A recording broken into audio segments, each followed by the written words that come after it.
Hello மக்களே, welcome back to channel. இன்னைக்கு நம்ம சிறுகடிக்க ஆசை எபிசோட் என்னன்னு பார்த்தீங்கன்னா, பயங்கரமாக ட்விஸ்டாக போயிட்டு இருந்த இந்த பணத்தை யார் எடுத்தது அப்படின்ற விஷயம்தான்.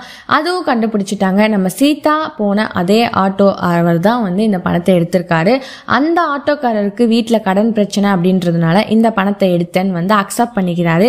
இந்த விஷயத்த நம்ம முத்து தான் அழகாக ஸ்கெட்சு போட்டு பிளான் பண்ணி கண்டுபிடிக்கிறாரு. அதுக்கப்புறம் தான் ஒரு பெரிய ட்விஸ்ட் என்ன நடக்குது அப்படின்னா, நம்ம போலீஸ் விசாரணை பண்ணுது நம்ம சீதாவை ஹாஸ்பிட்டல்ல. அந்த இடத்துல நம்ம அருணும் போய் நிற்க, அருண் கிட்ட என்னவோ சொன்னாலும் யாருமே கேட்காத மாதிரி இருக்காங்க.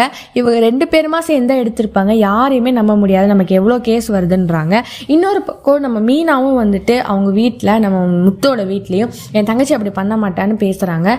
ஸோ ஃபைனலி ஆட்டோக்காரர் தான் எடுத்தாங்கன்னு தெரிஞ்சதை இதை எப்படி சொல்ல போகிறான்னு நம்ம பொறுத்திருந்து பார்க்கணும். இதை பற்றி நீங்கள் என்ன நினைக்கிறீங்கன்னு மறக்காமல் லைக் பண்ணி ஷேர் பண்ணி கமெண்ட் பண்ணிவிடுங்க. அப்படியே சப்ஸ்கிரைப் பண்ணிவிடுங்க. பாய் பாய்.